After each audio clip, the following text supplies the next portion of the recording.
Jadi Aisyah tuh dipeluk-peluk ya, kubur Nabi itu setiap malam tuh. Wah. Sampingnya ayahnya, sampingnya Rasulullah sallallahu alaihi Wasallam. Apakah Sayyidah Aisyah kuburiyun? Nabi Muhammad sallallahu alaihi wasallam bersabda, kami para nabi dimakamkan di mana kami wafat. Titiknya wafat, di situ makamnya mereka para nabi. Betul. Ketika Nabi Muhammad dimakamkan di situ, rumah Siti Aisyah sudah tidak jadi rumah lagi, karena tidak boleh Siti Aisyah di situ. Assalamualaikum warahmatullahi wabarakatuh. Kembali ke Teropong Wak Lebay.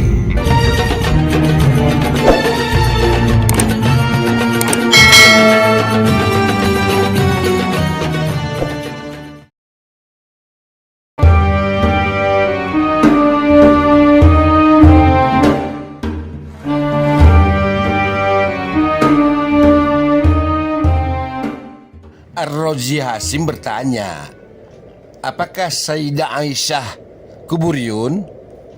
Sebelum dijawab, saya mau bersilaturahim dulu kepada saudara-saudara saya se-Islam semanhat salaf di berbagai kota Indonesia. Insya Allah saudara-saudaraku selalu senantiasa dalam rahmat dan perlindungan Allah. Yang berbaring sakit, diangkat Allah penyakitnya tanpa meninggalkan bekas. Yang dalam kesempitan urusan, dilapangkan dan dimudahkan Allah urusannya. Insya Allah kita tetap tegar, kokoh, berpegang teguh kepada dua wasiat Rasulullah, Al-Quran dan As-Sunnah. Sekarang kita jawab pertanyaan Ar-Razi Hasim. Apakah Sayyidah Aisyah kuburiyun? Tentu tidaklah kawan. Sangat mustahil. Sangat mustahil istri Rasulullah sallallahu alaihi wasallam, Bunda Aisyah, melakukan hal-hal yang syirik. Mustahil. Karena semenjak Rasulullah wafat, dikuburkan di kamarnya Aisyah, bukan kuburan Rasulullah sallallahu alaihi wasallam saja di situ. Ada juga kuburan Abu Bakar As-Siddiq, ayahanda Aisyah radhiyallahu anha. Ada juga makam Umar bin Khattab radhiyallahu anhum. Nah, jadi di kamar itu ada 3 kuburan, 3 makam manusia-manusia mulia. Jadi kalau dibilang Aisyah kuburiyun, enggak. Karena nggak lama kemudian Siti Aisyah pindah ke tempat lain. Untuk lebih jelasnya lagi, mari kita dengarkan. Almarhum Syekh Ali Jaber menjelaskan tentang cerita mengenai hal ini. Nabi Muhammad sallallahu alaihi wasallam bersabda, kami para nabi dimakamkan di mana kami wafat. Titiknya wafat, di situ makamnya mereka para nabi. Betul.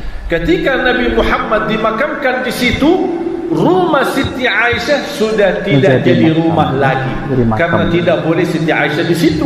Makanya Siti Aisyah pindah. Karena di situ bukan rumah lagi, menjadi makam, tempat kuburan. Tuh. Sebab terjadi tempat ini tempat kuburan, makanya Sayyidina Abu Bakar karena berjuangannya sama Rasulullah, begitu luar biasa relanya, begitu luar biasa perjuangannya, keikhlasannya, pengorbanannya, dan juga beliau sebagai orang yang paling dicintai oleh Rasulullah, makanya sahabat habis musyawarah sepakati dimakamkan di samping Rasulullah.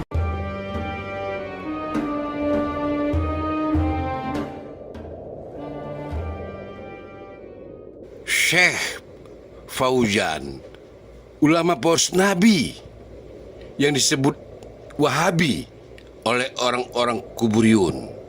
Ya, para pelaku ahli bid'ah sangat benci dengan manusia-manusia yang mengajak manusia lainnya untuk bertauhid, menghancurkan syirik, meminta dan beribadah hanya kepada Allah.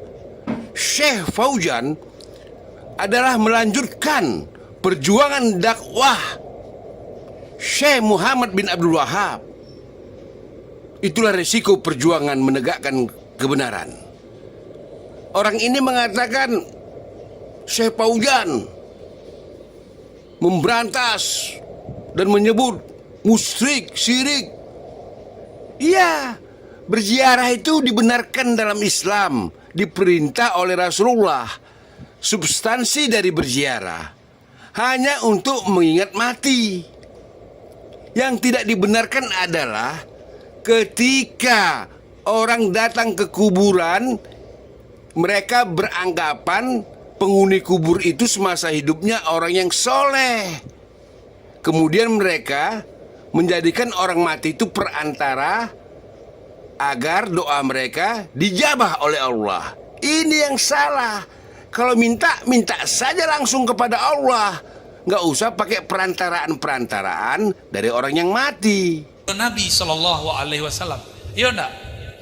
Bahkan Sayyidah Aisyah tinggal bersama kubur Nabi bertahun-tahun sampai kemudian meninggal Sayyidina Umar.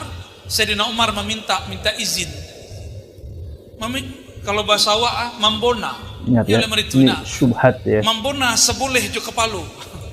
Seboleh 10 tambah kepalo cie. Ya seboleh.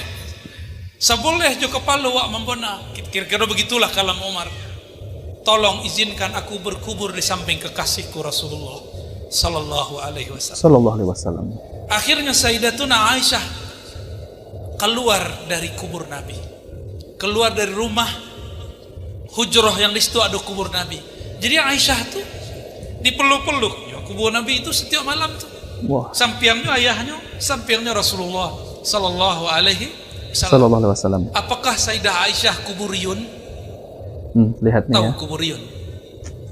Jadi kita kok kami kan pertama datang dek tu ayah dibimbing langsung menuju kuburan masyayikh itu. Banyak di situ. Yang paling tua Syekh Abdurrahman pendiri tempat itu. Jadilah jadi kuburiyun loh kami tadi.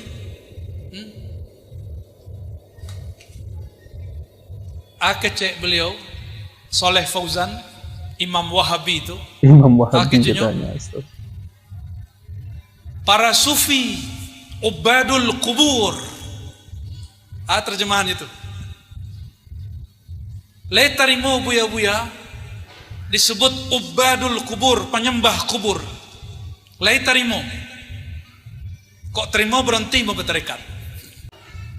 Disebutnya kita berziarah ke kubur, bertawassul dengan orang yang soleh, penyembah kubur. Menyembah kubur musyrik nggak? Mau nggak dituduh sebagai musyrik? Tapi buya-buya kan ciut, nggak mau angkat suara. Bukan ciut, bukan penakut.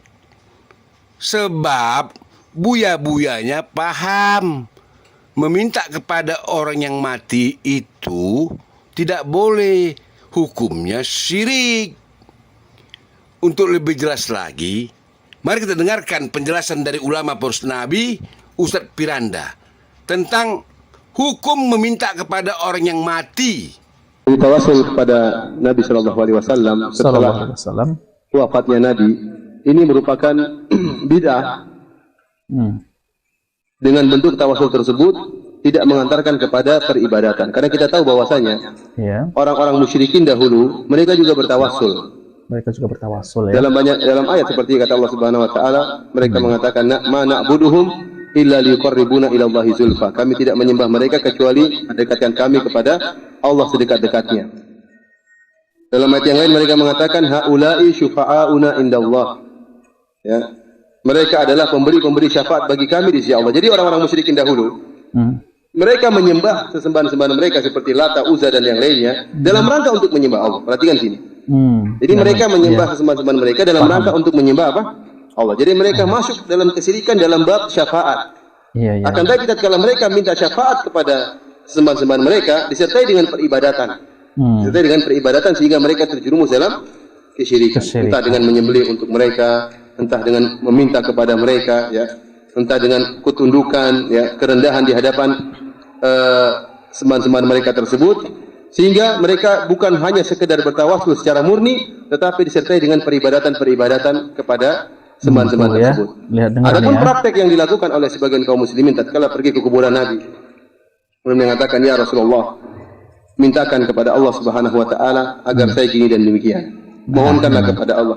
Kalau hanya sekedar ini, maka ini bid'ah, bukan apa? Maka Bukan ini syirik. bid'ah, bukan syirik. Karena dia ya. tidak ada bentuk peribadatan kepada siapa? Kepada Rasulullah. Beda kalau dia mengatakan, ya Rasulullah tolong saya, ini kesyirikan seperti ini. Beda lagi ya. Turunkanlah hujan bagi saya, ini kesyirikan, berarti minta kepada Nabi. Beda kalau permintaannya dalam bentuk tolong sampaikan permintaan saya kepada Allah Subhanahu wa taala, maka ini bukan kesyirikan, ini hanyalah apa? Bid'ah. Adapun hadis orang buta tadi adalah minta doa Nabi tatkala Nabi masih hidup, tidak jadi masalah. Kita sepakat bahwasanya doanya orang yang hidup ya itu bermanfaat. Kemudian tawasul seperti ini, kenapa kita cegah dan kita larang, kita katakan bid'ah? Karena dia bisa mengantarkan seorang kepada kesyirikan. Iya. Ini kenyataan.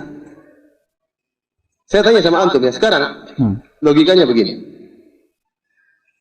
Kita sekarang mungkin ingin meminta sesuatu kepada presiden kita, Pak SBY hafizahullah taala. Ada permintaan yang ingin kita minta dari Pak SBY. Tapi kita tahu kalau kita menemui Pak SBY, karena Pak SBY tidak kenal sama kita, mungkin kita ditolak atau kita diusir karena beliau sangat sibuk dan macam-macamnya mungkin ya. Sehingga kita tidak pede untuk minta langsung kepada Pak SBY. Sehingga akhirnya kita minta melalui perantaranya menteri yang dekat dengan Pak SBY. Akhirnya tatkala kita ingin minta sesuatu kepada Pak SBY, kita pun pergi ke menteri tersebut. Namun yang jadi masalah, tatkala kita pergi ke menteri tersebut, kita mengatakan, Pak Menteri, tolong Pak Menteri, kasihan saya Pak Menteri. Kita benar merendah kepada siapa? Pak Menteri tadi. Sehingga SBY kita lupa, pengagungan terhadap SBY kita lupa. Pengagungan kita berpindah kepada siapa? Menteri. Ini yang kita khawatirkan terjerumus dalam kesyirikan. Antum bisa bayangkan orang yang pergi ke menteri, dia merengeknya kepada siapa? Bukan kepada Allah Subhanahu wa taala. Kalau tawasulnya sampai mengantarkan kepada peribadatan, maka terjerumus dalam kesyirikan. Oleh karena saya katakan tawasul kalau maksudnya adalah minta kepada Nabi, ya Nabi tolong doakan saya, tolong sampaikan permintaan saya, maka ini bukan syirik, tapi apa? Bid'ah. Tapi dikhawatirkan membuka pintu-pintu kesyirikan, karena bisa jadi orang itu hanya merendah dan menghinakan dirinya kepada Nabi, bukan kepada Allah Subhanahu wa taala. Alhamdulillahi rabbil alamin.